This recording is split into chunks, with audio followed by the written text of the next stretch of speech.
Yes, ma'am. Okay, we're all set.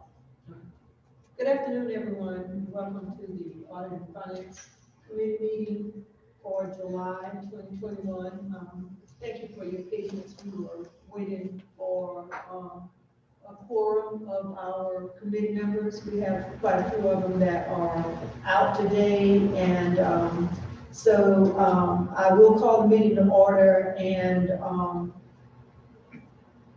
ask for approval on the adoption of the agenda with the caveat that we will take up the executive session item first, because we have a board member that may have to leave after 45 minutes, and we want to make sure that we are able to vote on that while we have a quorum. So can I get a motion to adopt the agenda with that change?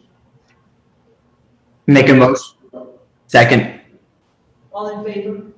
Aye. Okay.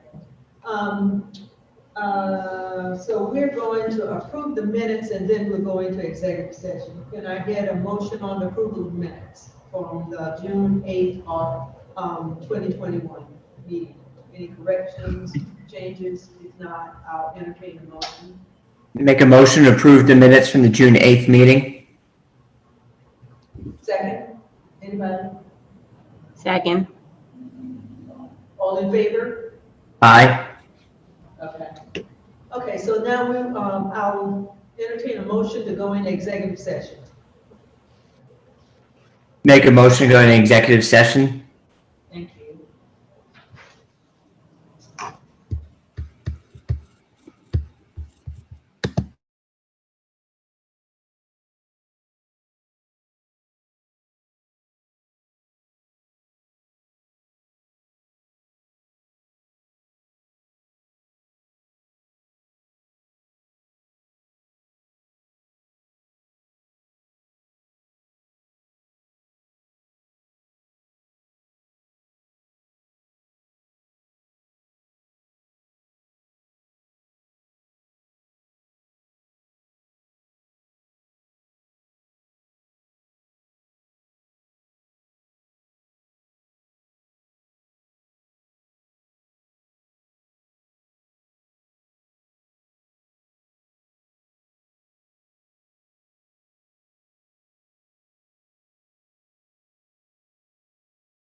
And we're back. Okay, so, we're back into open session, and I will entertain a motion for the item that we discussed in, executive session at this time. Move to approve the executive session item. Can I get a second? Second. All in favor? Aye.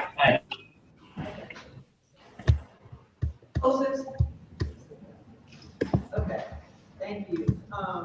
So then we will start with the agenda and follow it, because all the action items are on, top of the schedule. So the next item is fixed cost of ownership.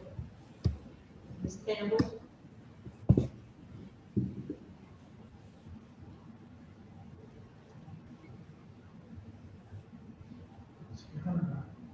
He was on. He's there. I'm on. I just didn't hear you. Oh, I'm sorry. That's okay. Good afternoon.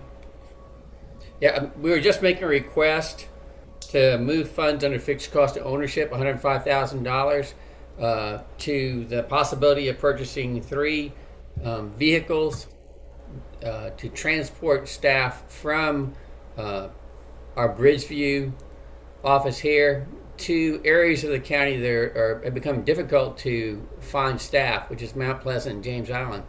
This past school year, we actually borrowed a couple of activity buses and tested this for the entire school year and transported folks from Bridgeview over to Mount Pleasant and back every day, and it worked beautifully. So we want to continue doing that, but we want to buy 3 passenger vans to do that, and we would like those funds to be to come from fixed cost of ownership and then transfer it from where we're presently using the funds to the ability to purchase these 3 vans. Are there any questions for Mr. Campbell? I have a question, relative to when the vans are not in use for transporting, cafeteria staff. Will they be available for other districts, school district use, or not? The vans will be used every day. I mean, the staff will go from here to Beckham High and Wando and James Island Charter, and then come back the same day. So I know Monday through Friday they'll be definitely used. I'm not sure about the availability of the rest of the time. I guess my question is, when you take staff in the mornings and drop them off, and until you pick them back up, that was my question. Oh, great.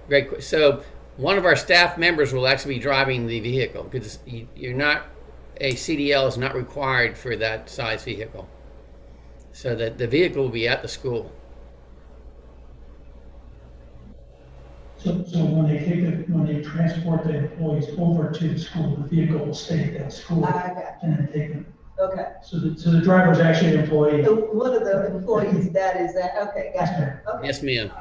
All right, thank you. Are there any other questions? If not, I'll entertain a motion. Move to approve. Second. All in favor? Aye. Any opposes? Okay, thank you very much. The next item is the, capital programs. Yes, ma'am. Good afternoon. Ron Crumps here. So this is a pretty typical reallocation of sales tax proceeds. As occasionally occurs, we finished about 17 projects. A couple of them are done or will be done this summer. And we've identified a little bit of excess money that we can sweep up from these 17 to help augment the funding for 3 projects that are a little bit short. So it's simply a reallocation of projects that are either done or nearly done to help complete 3 projects that are a little bit short. Any questions for Ron? If not, may I entertain a motion? Move to approve. Second. All in favor? Aye. Opposed? Okay, motion carries. The next item is the fixed cost of ownership. Mr. Cramps? Yes, ma'am, and this is mine as well. So we have a FCO, fixed cost of ownership line item of 2.5 for plexiglass removal. We've been able to affect the removal of much of it already with CARES Act funding at the end of the last fiscal year, and we just need $300K remaining from that 2.5 million of FCO for plexiglass, really removal and then recycling. It'll be recycled by a vendor. That being the case, the remaining 2.2 would come in very handy to augment a CTE project for the West Ashley High School Culinary Arts facility. We're upgrading that facility and we're considerably short there at West Ashley High School. So I'd like to reallocate the 2.2 of those excess proceeds for plex removal to the CTE project at West Ashley High School. Any questions? I guess my only question would be, what happens if we end up needing more plexiglass? So if we need more plexiglass, we have to seek CARES Act funds to buy more plexiglass. The situation we have right now is that much of the plexiglass is in a condition where it shouldn't be reused, either because of scratching or clouding, and that's because of how much it's been cleaned. So practically speaking, it couldn't be reutilized. Okay. So we're going to recycle it. Okay, all right. Any other questions? I have a question, Ms. Green. It's Jarita. Okay. In a discussion earlier today, Jeff indicated that in the event the entire 2.2 million is not needed at West Ashley High School, that there's another project that would come into play that could possibly be augmented with these funds. So I'm thinking that when the staff looks at this background discussion, we may make that clear in the discussion section. I just wanted to point that out in the event that there's a slight revision. Military Magnet may also be able to benefit from some of those funds, and we might spell that out in the description portion before this goes to the full board. Simply wanted to note that. So what's the project at Military Magnet? That is also a CTE renovation. It'll be planned for next summer, but we've started running a gas line and doing some prep work to be able to affect that project next summer, similar to the West Ashley High, but at Military Magnet. So if that is the case, then we'll have that designation. I mean, we'll know before it goes to the goal. Correct. Okay. We can modify the language of the board action item. It will still go to CTE, but it can be shared among the West Ashley High School and the Military Magnet project. So that if in the end of the West Ashley project there's money left over, as Dr. Postaway pointed out, we will see the Military Magnet culinary project. Well, thanks for bringing that to our attention, Dr. Postaway. Any other questions from any of the committee members? If not, I'll entertain a motion. Make a motion to approve the moving of funds for the CTE project at West Ashley High School and possibly the CTE program at Military Magnet if there's enough money left. Great. Get a second? I'll second it. All in favor? Aye. Opposed? Okay. That item is approved. The next item is the sale of district assets. Mr. Naraki? Sorry, good afternoon. So this one will be nice and clear and easy, I'm sure. Everyone knows what IP addresses are. So to really be clear and try to simplify it, every network device has to have a unique identifier so that it can be identified anywhere in the world on the network, whether it's a website, a computer, a server, doesn't matter what it is. It has to have a unique identifier, much like your postal address. You have a street address, you have a house number, and you have a zip code. Those are three different identifiers. And now you have the zip +4. So there's 4 more identifiers to help identify your specific house. These IP addresses that we're talking about were issued to Charleston County School District in 1994. And that was before there was really a structure across the federal government and the international organizations. So these are called legacy IP addresses. We were issued 65,000 addresses in a Class C or a Class B block. Basically what we're asking is out of the 65,000, we have literally 62,000 left that could never be used even if we doubled the size of our network. And we would like to sell those on the open market. These addresses did not cost the district anything at that time. They did not start charging a fee until 1995. The estimated value is in excess of $1 million. And we have identified several brokers that qualified through an RFP process. And we brought it to the board mostly for transparency, just so that no one was blindsided or something that was this odd came up and it was not discussed openly.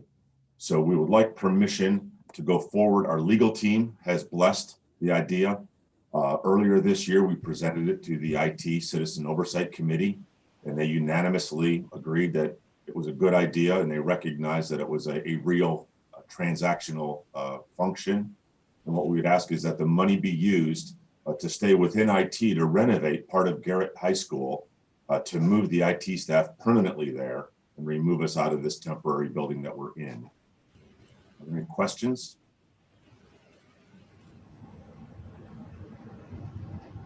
Any questions? Tom? Is that clear on what the request is? And has gone through legal review, who has approved that, we do have the authority to sell these, so just wanted to pass that on as well. I'll entertain a motion. Make a motion to approve the sale of the IP addresses and use the funds for the renovation of Garrett Academy for the IT department. Second. Can I get a second? Second. All in favor? Aye. Opposed, nay? Okay. Thank you. Carries. Let's see, we are at the monthly transportation report. Mr. Lynch? Yes, ma'am. Good afternoon. I'd like to present the May transportation data. For the month of May, we had a total of 428 drivers for 386 routes. For lost instructional time, we were able to attribute 225.8 hours of lost instructional time due to buses being late. The top 3 schools affected were Academic Magnet, St. Andrews, and Pinehurst. The late bus log data is based on 37 entries in our late bus log. And overall, the predominant contributor for late buses was traffic with 70%.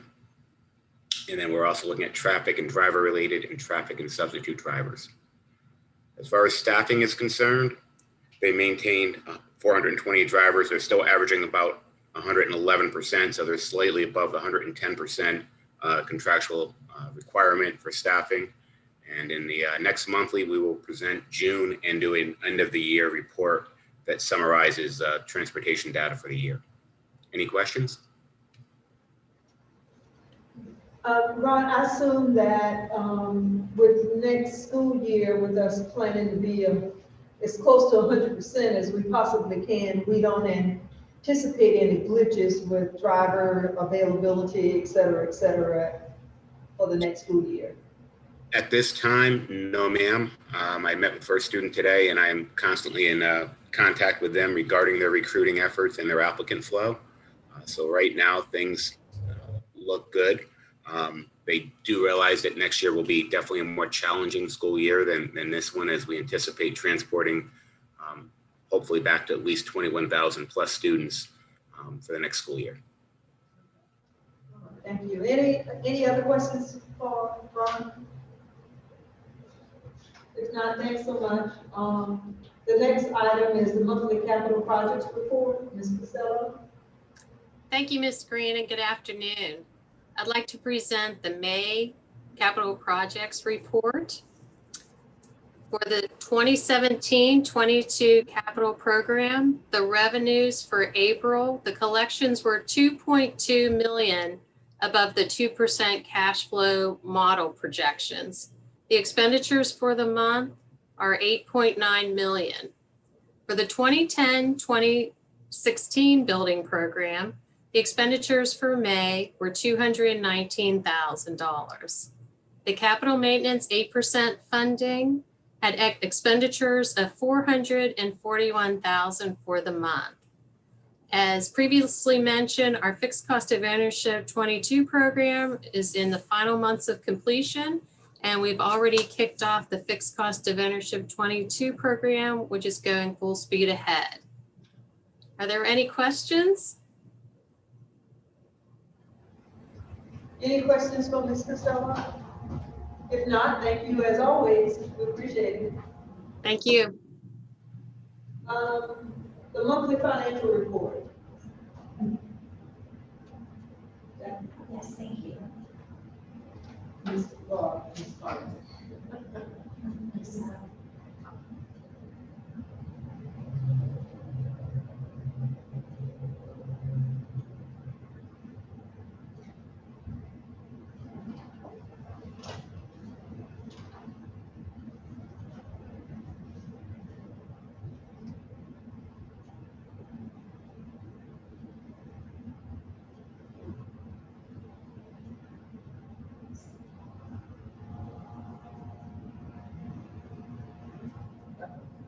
Uh-uh. I'm good. I'm sorry. Just a second.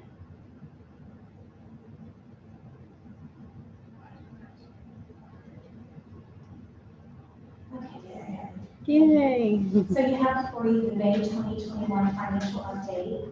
Towards the center of the document, right before the notes section where it reads total revenues over expenditures, I wanted to draw your attention to that number, which is $24,294,676. I'm sorry, I'm on the first page. I'm at the total revenues over expenditures number, the $24.2 million number. Okay. And wanted to point out that on our April 2021 financial update, we had reported that number would be 22.8 million. So we're already seeing an increase of 1.5 million.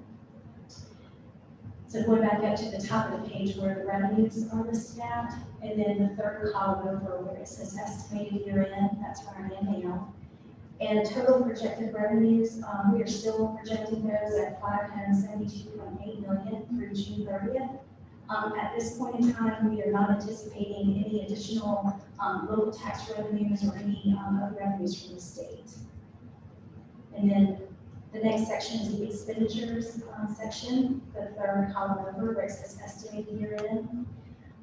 Total projected expenditures are 548.5 million through June 30th. We're going to continue to monitor the purchase services expenditures and the supply expenditures through the end of June and provide another update to the committee sometime in August. Any questions? Any questions for Jackie? Okay, thank you. And we have the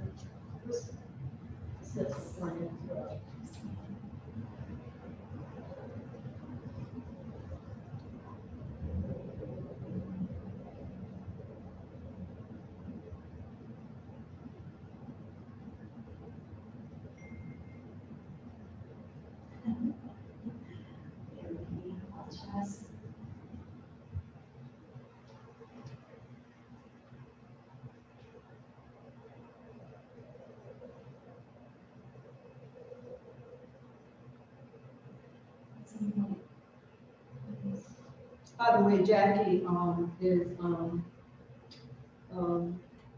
standing in for Ron today. Don, yeah, I'm sorry, for Don, since Don couldn't be with us today. Counterclockwise. Y'all, I'm so sorry, I keep pressing the wrong. It's okay. I'll go 180, 180, 180, 180, 180, 30. There we go. No, we didn't do it. Still shows 90. Thank you. Okay, thank you, I apologize. So as you know, Elliott Davis conducts the external audit services for our district. And back in FY20, they conducted a district-wide audit assessment, and they recommended a schedule of audits to be performed over the next few months. In FY20, we had 2 internal audits that were selected from that schedule. The first one was the contracts and procurement audit, which was presented to the audit finance committee in June. And then the second one they did is on information technology, which will be presented in August. For the FY22 school year, we are recommending the 2 internal audits from that schedule to be federal programs and payroll. Any questions? Any questions on that item? Thank you. Okay, well, wow. A whirlwind. Tell Donna I said it needs to talk. I'm sorry. Do any of the board members have any questions, comments about anything before we finalize? And Dr. Postlewaite, do you have any comments or words of wisdom for us? I certainly don't have any words of wisdom, so I shouldn't make any comments, but thanks for the opportunity. Okay. All right, so the next item is to determine the board agenda items. So that would be items 4, 5, 6, and 7. 8, 9, and 10, is that right? Not 8. 9, 8. 9, 10. 9, 10. An executive session. 11 even? First and 7, okay. I'm still learning these, okay. Okay, and the next meeting is August the 3rd, my birthday, at 2:00 p.m. So if we don't have any further questions, comments, thank you for your attendance, and this meeting is adjourned.